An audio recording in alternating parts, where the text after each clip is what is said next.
Karibu Movie Recap Swahili, na leo ninawaletea bonge la filamu. Oya, nikisema bonge la filamu maana yake ni noma.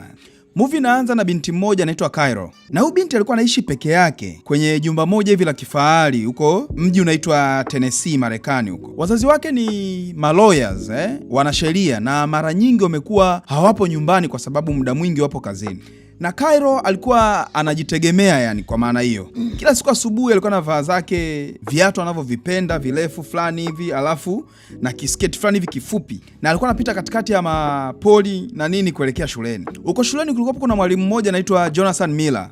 Alikuwa ni mwalimu wake wa darasa na huyu demu yani. Na huyu teacher alikuwa na ndoto kubwa sana ambazo hazijawahi kufanikiwa mpaka leo. Na ndoto yake kubwa ilikuwa ni kuwa mwandishi mkubwa mno. Na kwa Cairo, Bwana Miller hakuwa mwalimu tu yani. Alikuwa kama baba yake. Ingawa jamaa alikuwa na crush na huyu mtoto yani. Imagine teacher, mwalimu, unakuwa na crush na mtoto mwanafunzi. Na huyu binti amekuwa yeye ndiye anayewahi kuliko mwanafunzi mwingine yoyote darasani. Sasa siku moja tunaona teacher anampa compliments kwa sababu alikuwa yuko very good kwenye punctuality yani. Akamwambia kwamba hebu jiunge kwenye list ya wasoma vitabu wa semester inayokuja. Lakini Cairo akamsurprise mwalimu wake na kumwambia, Teacher Miller, nimeshavisoma vitabu vyote 12, so sina haja ya kujiunga na hiyo club ya usomaji. Teacher akaanza kumwambia, aise, wewe kweli ni mwanafunzi bora na unatakiwa kuwaonyesha wenzako namna gani uko bora. Akati wanaendelea kuongea pale, kuna rafiki yake na Cairo akawa ametokea. Na huyu binti alikuwa anaitwa Winnie. Na Winnie alikuwa amefeli, alikuwa anarudia darasa bwana. Na alipofika pale akaanza kumwambia, shoga yangu, tumbo langu linahitaji chips, linahitaji Coca-Cola na vimatunda. Na ndo akawa amemsaidia Cairo kuondoka mbele ya mwalimu wake. Wakawa wametoka na kwenda zao moja kwa moja mpaka cafeteria kwa ajili ya kupata mambo fulani. Sasa Jonathan Miller, yani teacher, akaenda kwenye deski ya Cairo na kuona kitabu kimoja na kuanza kukiangalia.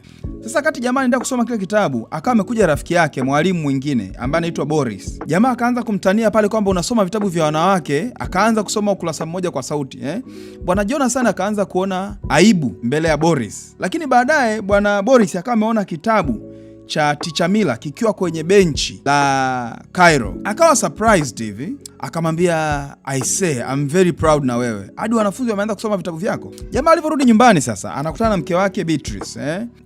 Jamaa alikuwa excited sana kumwambia mke wake Beatrice kwamba, wife, yani wanafunzi wangu wameanza kupenda vitabu vyangu. Yani jamaa akaanza kushare ile excitement aliyokuwa nayo kwa mkewe. Lakini mkewe akajifanya yuko busy zaidi kwenye kazi. Anakodolea kompyuta tu muda wote yuko papa. Lakini akati mkewe anageuka anataka kuanza kuongea na mumewe, ghafla simu yake ikaanza kuita. Rafiki yake kutoka kazini akawa amempigia. Akaacha kuongea na mumewe, akaendelea kuongea na simu. Lakini tunaona bwana Jonathan hakukata tamaa bwana. Baadaye akamfuata tena mkewe na kuanza kutengeneza a very romantic scene pale na nini, kumkumbatia, kuanza kumchum.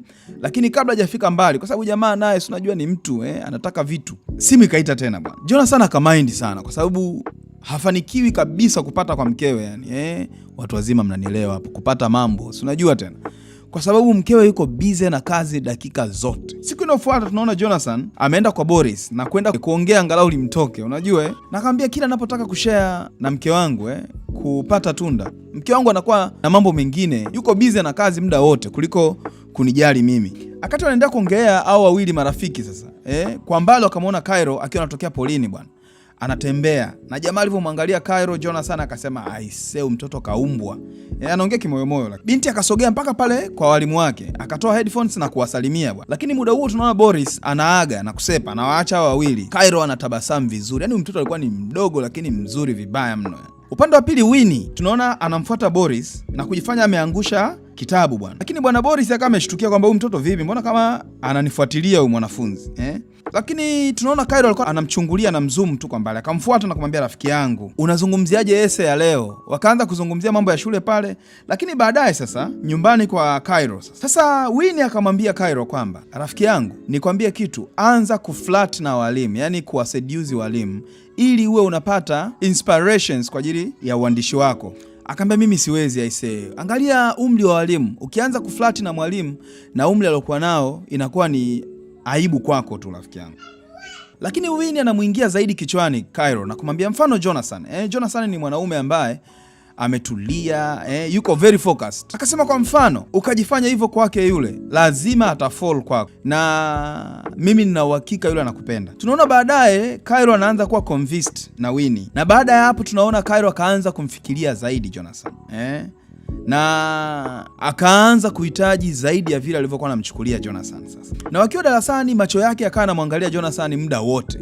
Sasa siku moja sasa bwana Jonathan akamfuata na kumwambia, kumnongoneza yani, kwamba baada ya masomo naomba unifuate ofisini kwangu. Na muda ambapo Cairo akafika, tunaona Jonathan amemaliza kuongea na rafiki yake Boris, naye anatoka. Akamuinvite Boris kwa dinner bwana, na huyu jamaa bwana alikaa anapiga zake bolingo pale, na muda huo sasa ndo Cairo naye ameingia kama amemfuma ticha akikata mauno. Na Jonathan bwana alikuwa anafanya ile makusudi tu, na mtoto mzuri alivyoona Jonathan anavyoliruka lile blues, akamwambia kwamba aisee, unajua sana, nimefurahia ulichokifanya na nitakuja kwenye show yako. Lakini tunaona Jonathan akampraise Winnie, yani rafiki yake na Cairo, lakini akamwambia kwamba niko impressed na vitu vingi sana kuhusu wewe, namna ambavyo unaandika, namna unavyosoma, yani uko bora kila sehemu na una akili kubwa sana wewe. Na akamwambia kwamba ninakupa challenge, na hii challenge itakuwa ni kuandika story kuhusiana na mwandishi unayempenda zaidi. Na akamwambia kwamba ukifanikiwa semester hii na kupitisha, yani utakuwa umefaulu yani. Na binti bwana hakuwa mbali na yeye, akamjibu na akaquote kutoka kwenye kitabu cha bwana Jonathan. Na Jonathan akashangaa sana, akasema hicho kitabu ndio kilikuwa kitabu changu cha kwanza kabisa na chenyewe umekisoma. Bwana Jonathan akamwambia, aisee, nimefurahishwa sana na wewe, na naomba basi weekend tuonane kwa ajili ya kufanya discussions ya story nzima ambayo utakwenda kuiandika. Bana binti akafika sehemu waliokubaliana kuonana, na jamaa akatokea kwa nyuma akamshtua wewe. Basi wakawa wamekaa pale wanazungumza, huku mbele kulikuwa kuna mtu anagani mashairi pa, na bwana Jonathan akiwa makini anamwangalia jamaa, anamsikiliza. Binti anamwangalia yeye kwa matamanio, naonekana kabisa binti yeye ndo akawa amezama zaidi. Baadaye wakakaa pembeni na kuanza kumsema yule bwana mashairi na kuanza kumcritic,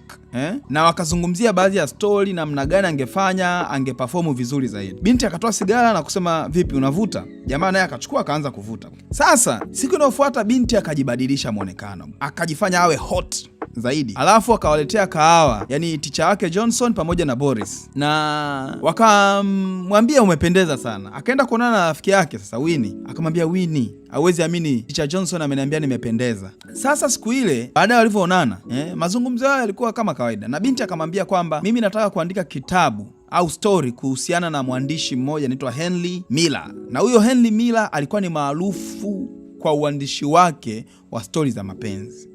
Sasa bwana Jonathan akashtuka kidogo, kwa sababu alidhani kwamba hiyo inaweza kumletea matatizo huyu binti hapa shuleni. Lakini Cairo akasema usijali, nitatengeneza story ambayo itakuwa nzuri sana. Na Jonathan akamruhusu bwana, akamwambia hamna shida, basi utaendelea na hiyo story yako. Lakini muda huo sasa mkewe akamemtumia message bwana Jonathan na kumwambia kwamba naomba mume wangu weekend hii tutoke, twende tukajifiche sehemu. Na jamaa akawa ameelewa somo bwana. Sasa wakati muda huo anaongea na binti, hakufikiria hata mara mbili kumjibu baadhi ya vitu alivyokuwa anaulizia huyu binti. Sasa tunaona baadaye rafiki yake sasa Winnie anamfuata Cairo na kumwambia Cairo, ni namna hii unatakiwa kumseduce teacher. Hadi tunaona Cairo akacheka bwana. Lakini sasa siku ile tena tunaona Cairo akitafuta simu yake, anatafuta kweli haioni. Baadaye kama amegundua kwamba simu ameacha kwa teacher. Sasa teacher akiwa nyumbani na mkewe wanafanya dhao planning ya safari yao ya weekend. Akasikia simu inaita bwana. Akajua simu yake. Anapokea, binti anamwambia aisee, teacher nimesahau simu yangu na hisi ipo kwenye begi lako pale wakati tunaongea muda ule. Na jamaa akaanza kumind zaidi kuhusu safari ya kwake yeye na mkewe. Unajua na kesho ndo weekend. Hana kazi, maana yake ndo hiyo anatakiwa kuondoka. Sasa Jonathan akasema basi sawa, nakuletea simu yako. Na kulikuwa kuna dalili za kuwa na mvua kubwa sana. Akaingia kwenye gari yake na kutoka kuelekea nyumbani kwa binti. Unajua binti anaishi mwenyewe na katikati ya mapoli fulani. Jamaa mvua ikawa inanyesha sasa, akatiko njiani. Na alipofika sasa akamkuta binti akiwa amesimama, amevaa gauni hilo ambalo hakuna mwanaume anaweza kukubali kumwachia. Hata mimi siwezi. Oya, macho yao yakaonana. Yakaonyesha kabisa kwamba kuna deep connection kati yao. Binti akamsogelea mwalimu wake ghafla katikati ya mvua na kuanza kumchumba na very passionate. Jamaa alivyorudi nyumbani sasa, akili yake, mawazo yake, kila kitu kilikuwa kiko juu ya huyu binti, kwa sababu alikuwa ameshachanganyikiwa ghafla. Unaona? Na muda huo binti akawa amemtumia email ya story yake sasa ya midterm. Lakini sasa muda ule mkewe naye akiwa lock in kwenye kazi, akamwambia mume wake, tafadhali naomba usinisumbue kipindi hiki kwa sababu hapa niko busy sijui na nini. Jamaa akamind bwana, akatoka na kwenda kwenye nyumba ndogo ya nje kule, akaenda akawa ameprint zile karatasi nini the story ya binti na kuanza kuzisoma. Akata nasoma sasa, akana muimagine Cairo bwana kwenye zile scene zote ambazo binti alikuwa anazidescribe kwenye ile story yake, na anaanza kusema nina miaka 18 na nimeingia kwenye poli zito la mapenzi ya Tennessee. Yani binti anamwimbia hapo, lakini hicho kitabu nazungumzia ambacho ndo anasoma teacher sasa. Baada ya kusoma kile kitabu, hali yake ikawa mbaya sana bwana, kabidi amkimbilie mkewe na kutafuta kupunguza uzito kidogo. Siku inayofuata tunaona Cairo akipita polini na kuelekea shuleni. Na alivyoingia darasani sasa jamaa alivyoingia darasani, Jonathan akawa kama ana hasira fulani hivi, yani hayuko sawa. Na binti alikuwa amempokea kwa tabasamu kubwa sana. Akauliza, vipi? Kuna shida? Akamwambia, niko very disappointed na story yako, kwa sababu sini za ndani ya story yako zilikuwa very inappropriate, kwa sababu hii ni kazi ya shule. Akasema kwamba uandishi wako ni mzuri sana, lakini mimi nina wasiwasi na hii story kwa sababu nikiipa marks itakuwa ni ngumu sana hapa shuleni mimi kueleweka. Binti akamwambia kwamba mbona story yangu ni ya kawaida kabisa mwalimu, Lakini Jonathan hakutaka hata kumuelewa. Akamwambia kwamba sitaki histori yako na sitaki kile kitu tulichokifanya nyumbani kwako, kwa sababu sikukifurahia. Nilikupa uhuru sana mpaka ukanichukulia advantage. Binti akamind, akaumia sana. Akamfuata mwalimu na kumwambia kwamba mwalimu, vipi? Kwa nini unanifanyia hivi? Mimi kuexpress feelings zangu wewe ndo kunanifanya niumie hivi tena, na kazi yangu mimi nimeiandika kama msanii, kama mwandishi. Lakini Jonathan akabidi akaze pale, unajua tena wakati mwingine inabidi kukaza bwana kama mwalimu, na akamwambia hakuna mahusiano ya mwalimu na mwanafunzi, hayatakiwi hata kidogo. Binti alikuwa very disappointed. Baadaye akachukua ile story yake na kwenda kuiweka kwenye mailbox ya shule. Baadaye tunaona usiku sasa bwana Jonathan akiwa na mkewe nyumbani, akaanza kumwelezea ile story ya Cairo, na hiyo story ilikuwa inahusiana na mwanafunzi na mwalimu kuingia kwenye mahusiano mazito. Upande wa pili tunaona Cairo akiwa na rafiki yake Winnie, wakiwa wanapiga maji mbaya kwa ajili ya kuondoa stress, na wakawa wanaongea vitu vya ajabu sana. Wakasema wanataka kumtease Boris na wapige picha na yeye za ajabu, picha za kiutu uzima. Ghafla bwana tunaona Jonathan anapokea simu kutoka ofisi ya principal, yani mkuu wa shule, na mkuu wa shule anamwambia kwamba tumepata habari yako ya kwamba wewe unatoka na mwanafunzi Cairo, una mahusiano na yeye. Jonathan akakataa kwamba hapana, mnanionea, na akaamua kumwambia mkewe kwamba haiwezekani, si kweli mke wangu. Lakini mkewe akamwambia consequences za hilo ulilolifanya zitaonekana, ambapo unaweza ukapoteza kazi, lakini pia sio kazi tu, ukapoteza hata ndoa yako ambayo uko nayo mimi na wewe. Siku inayofuata tunaona Cairo ameskip darasa, hajaenda darasani, ameenda kwenye kikao na principal. Lakini upande wa pili bwana Jonathan aliendelea kufundisha. Lakini tunaona Winnie aliumia sana, rafiki yake hakuwepo darasani. Na baada ya masomo Winnie akamfuata Jonathan na kumwambia, teacher, hivi unamchukuliaje rafiki yangu? Kwa nini unaendelea kuziumiza feelings zake? Jonathan akamfukuza, akasema, hebu acha ujinga hapa, toka hapa.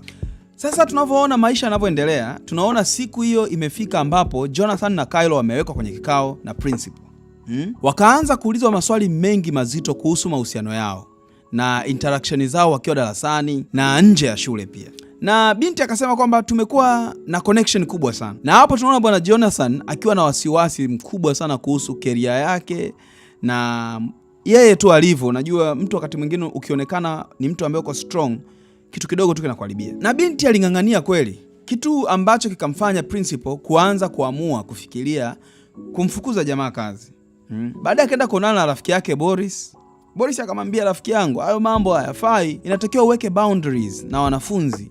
Wanafunzi wanaweza kawa wazuri sana wakati mwingine. Baada ya kuambiwa hivyo, tunaona Jonathan akazidi kuchanganyikiwa, na alivyorudi nyumbani kabidi aongee na mke wake sasa kuhusiana na suspension aliyopewa shuleni, na aliogopa kuelezea story nzima kwa mkewe. Lakini mkewe akaendelea kumbonyeza pale, kutaka jamaa aongee kila kitu. Jamaa baadaye sana, dakika za jioni kabisa, kabidi aongee ukweli kwamba mke wangu bwana, mimi na feelings kweli na ule binti. Oya, vurugu ikaanza pale. Mkewe akaanza kufoka mbaya, na mkewe akasema, kuanzia leo nataka talaka zangu 3. Lakini upande wa pili tunaona Winnie amemfuata Cairo na kumwambia, Cairo, kitendo ulichokifanya kwenda kwa mkuu wa shule unamwharibia bwana Jonathan career yake. Yani jamaa ndo hivyo anaenda kukosa kazi. Lakini ubinti akasimama bwana na kumsogelea rafiki yake na kumwambia, sikiliza rafiki yangu, ninaandika essay yangu kubwa sana, na hii story yote mpaka mwisho naiweka, naiongezea. kwa sababu bwana Jonathan amenibetray, yani amenisaliti na amekosa kuniheshimu na pia hajaniamini. Baadaye akaanza kuisoma ile essay sasa aliyoiandika kuhusiana na bwana Jonathan. Akaisoma pale. Na baada ya bwana Jonathan kuacha kazi sasa, kufukuzwa, ikabidi aandike kitabu kwa sababu alikuwa inspired sana na ile story na yeye. Ile story ikawa imemuingia kichwani vibaya mno. Akaamua kwenda kuandika kitabu ambacho kinakwenda kuwa maarufu sana. Akawa ameharibiwa maisha na mwanafunzi, lakini pia amegain kwa sababu amepata story ya maisha yake yote. Kwa sababu lengo lake lilikuwa yeye ni kuwa mtu maarufu sana, kupata maarufu kupitia uandishi. Oya, subscribe.